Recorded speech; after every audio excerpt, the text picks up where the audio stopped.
यीशु मसीह के पवित्र नाम में आप सभी को प्रेम पूर्वक नमस्कार और जय मसीह कहते हैं। आप सुन रहे हैं सार्थक जीवन कार्य और परिणाम श्रृंखला का एपिसोड नंबर 7। इस श्रृंखला में हम बाइबल के अलग अलग पात्रों के जीवन से यह सीख रहे हैं कि हमारे निर्णय, हमारे कार्य और हमारे हृदय की स्थिति हमारे जीवन में क्या परिणाम लाती है। एपिसोड 1 में हमने आदम और हव्वा से सीखा कि परमेश्वर की अवज्ञा का परिणाम कितना गंभीर होता है। एपिसोड 2 में कैन और हाबिल से सीखा कि हृदय में ईर्ष्या और क्रोध को स्थान देना विनाशकारी हो सकता है। एपिसोड 3 में नूह से सीखा कि धार्मिक जीवन के बाद भी हमें अपने जीवन में सावधान और संयमी रहना चाहिए। एपिसोड 4 में लूत की पत्नी से सीखा कि परमेश्वर से निकलने के बाद पुराने जीवन की ओर पीछे मुड़ना गंभीर परिणाम ला सकता है। एपिसोड 5 में मूसा की अधीरता से सीखा कि परमेश्वर की सेवा में भी आज्ञाकारिता और संयम आवश्यक है। और एपिसोड 6 में हारून और सोने के बछड़े से सीखा कि लोगों के दबाव में परमेश्वर की इच्छा से समझौता कितना खतरनाक है। इन सभी घटनाओं को और एपिसोड 6 में हारून और सोने के बछड़े से सीखा कि लोगों के दबाव में परमेश्वर की इच्छा से समझौता करना कितना खतरनाक है। इन सभी घटनाओं को एक साथ देखें तो एक बात स्पष्ट होती है, हमारे निर्णय हमारे जीवन के परिणामों को प्रभावित करते हैं। और आज इसी श्रृंखला को आगे बढ़ाते हुए हम देखते हैं राजा शाऊल के जीवन को। आज का विषय है राजा शाऊल और अधूरी आज्ञाकारिता का परिणाम। पहली बात, परमेश्वर ने शाऊल को स्पष्ट आज्ञा दी। शमूएल 15 चैप्टर में परमेश्वर ने शमूएल के द्वारा शाऊल को स्पष्ट आदेश दिया, उसे अमालेकियों के विरुद्ध जाकर परमेश्वर की आज्ञा के अनुसार कार्य करना था। शाऊल को यह पता था कि परमेश्वर उससे क्या चाहता है, लेकिन समस्या यह हुई कि उसने परमेश्वर की आज्ञा को पूरी तरह नहीं माना। उसने आगाग राजा को जीवित रखा और अच्छे पशुओं को भी बचा कर रखा। यहीं से आज के संदेश का मुख्य प्रश्न सामने आता है, प्रिय भाई बहन, क्या परमेश्वर की आधी आज्ञाकारिता वास्तव में आज्ञाकारिता है? दूसरी बात, अधूरी आज्ञाकारिता भी अवज्ञा है।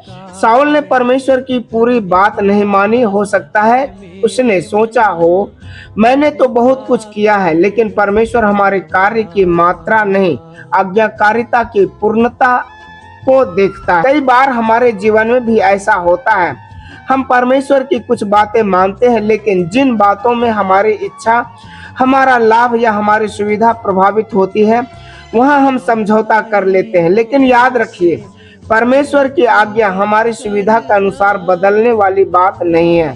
जहां परमेश्वर कहता है हाँ, वहां हमें हाँ कहना है। जहां वह कहता है नहीं, वहां हमें नहीं कहना है। तीसरी बात, शाऊल ने धार्मिक कारण देकर अपनी गलती छिपाई। जब शमूएल ने पूछा कि तुमने परमेश्वर की आज्ञा क्यों नहीं मानी, तो शाऊल ने पशुओं को बचाने के लिए धार्मिक कारण दिया।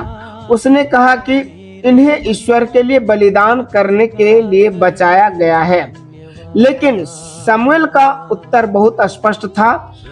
1 शमूएल 15:22, मानना बलिदान करने से उत्तम है।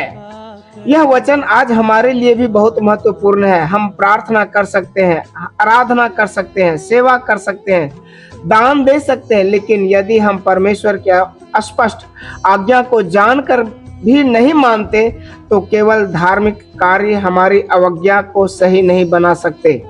परमेश्वर को हमारी धार्मिक गतिविधि से अधिक हमारा आज्ञाकारी हृदय चाहिए। चौथी बात, शाऊल लोगों के भय में फंस गया। शाऊल ने बाद में स्वीकार किया कि उसने लोगों के भय के कारण उसकी बात मानी। यही उसके जीवन की बड़ी कमजोरी थी। वह परमेश्वर को प्रसन्न करने के बजाय लोगों को प्रसन्न करने लगा।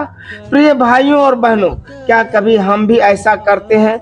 लोग क्या कहेंगे, लोग नाराज हो जाएंगे, लोग मेरा विरोध करेंगे, और फिर हम सही जानते हुए भी गलत समझौता कर लेते हैं। याद रखिए, लोगों को प्रसन्न करने के लिए परमेश्वर को अप्रसन्न करना भी लाभ का सौदा नहीं है। हमें लोगों का सम्मान करना चाहिए, लेकिन परमेश्वर की आज्ञा से ऊपर किसी मनुष्य की इच्छा को नहीं रखना चाहिए। पांचवी बात, अधूरी आज्ञाकारिता का परिणाम। 1 शमूएल 15 वर्ष 23 में शमूएल शाऊल से कहता है कि उसकी अवज्ञा के कारण परमेश्वर ने उसे राजा बने रहने के लिए अस्वीकार किया है। यह बहुत गंभीर परिणाम था। शाऊल के पास पद था, उसके पास अधिकार था, लेकिन उसकी अधूरी आज्ञाकारिता ने उसे उसके भविष्य को प्रभावित कर दिया। यह हमें चेतावनी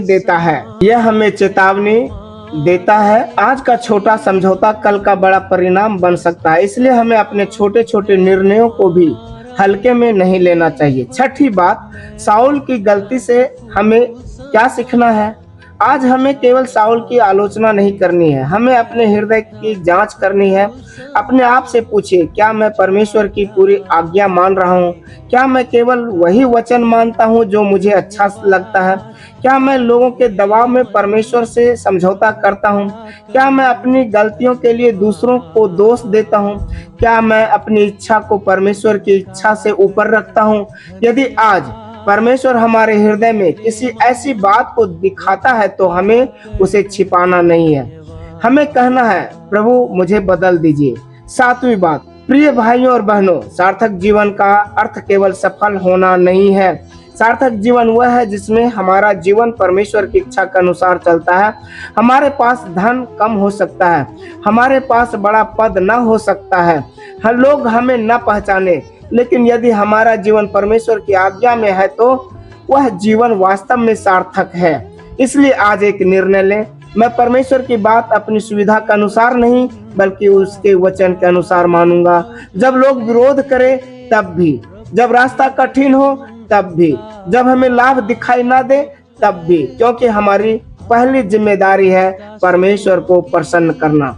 प्रिय भाई बहन, आदम और हव्वा से लेकर शाऊल तक हमने एक ही बड़ी देखी है। मनुष्य के निर्णय उसके जीवन को प्रभावित करते हैं। शाऊल ने परमेश्वर की आवाज सुनी लेकिन पूरी तरह नहीं मानी। उसने अपनी इच्छा और लोगों के दबाव को परमेश्वर की आज्ञा के साथ मिला दिया और परिणाम गंभीर हुआ। इसलिए आज का संदेश अपने हृदय में लिख लीजिए, अधूरी आज्ञाकारिता नहीं है और परमेश्वर को हमारी आधी नहीं पूरी आज्ञाकारिता चाहिए। यदि परमेश्वर आज आपके जीवन में किसी बात की ओर संकेत कर रहा है तो उसे टालिए मत। आज ही निर्णय लीजिए, प्रभु मेरी इच्छा नहीं आपकी इच्छा पूरी हो। यही है सार्थक जीवन। आइए हम एक छोटी सी प्रार्थना के साथ इस सभा को यहाँ पर संदेश को समाप्त करना चाहते हैं। हे स्वर्गीय पिता, आपका धन्यवाद करते हैं कि आपके वचन के द्वारा आप हमारे जीवन को सिखाते हैं और सुधारते हैं। प्रभु, जहां हमने आपकी आज्ञा को अधूरा माना है हमें क्षमा कीजिए। जहां हमने लोगों को दबाव में समझौता किया हमें क्षमा कीजिए। जहां हमने अपनी इच्छा को आपकी इच्छा से ऊपर रखा हमें क्षमा कीजिए। हमें ऐसा हृदय दीजिए जो आपकी आवाज सुने और पूरी तरह आपकी आज्ञा माने। हमें लोगों को नहीं, सबसे पहले आपको प्रसन्न करने वाला जीवन दीजिए। हे महान परमेश्वर, हमारे निर्णयों को अपनी इच्छा के अनुसार चलाइए ताकि हमारा जीवन वास्तव में सार्थक जीवन बने और हमारे कार्यों के द्वारा आपके नाम की महिमा हो। प्रभु यीशु मसीह के पवित्र नाम में इस विनती को मांगते हैं, दया करके सुनिए और स्वीकार कीजिए। धन्यवाद। प्रिय भाई बहन, एपिसोड 7 की याद रखने वाली बात यह है, परमेश्वर की बात सुनना शुरुआत है लेकिन उसे पूरी तरह मानना ही सच्ची आज्ञाकारिता है। धन्यवाद। एक बार फिर से सभी श्रोताओं को हम जय मसीह कहते हैं। अगले एपिसोड में पुनः फिर से परमेश्वर का वचन लेकर हाजिर होंगे। सबको जय मसीह। धन्यवाद। परमेश्वर आप सबको आशीर्वाद दे।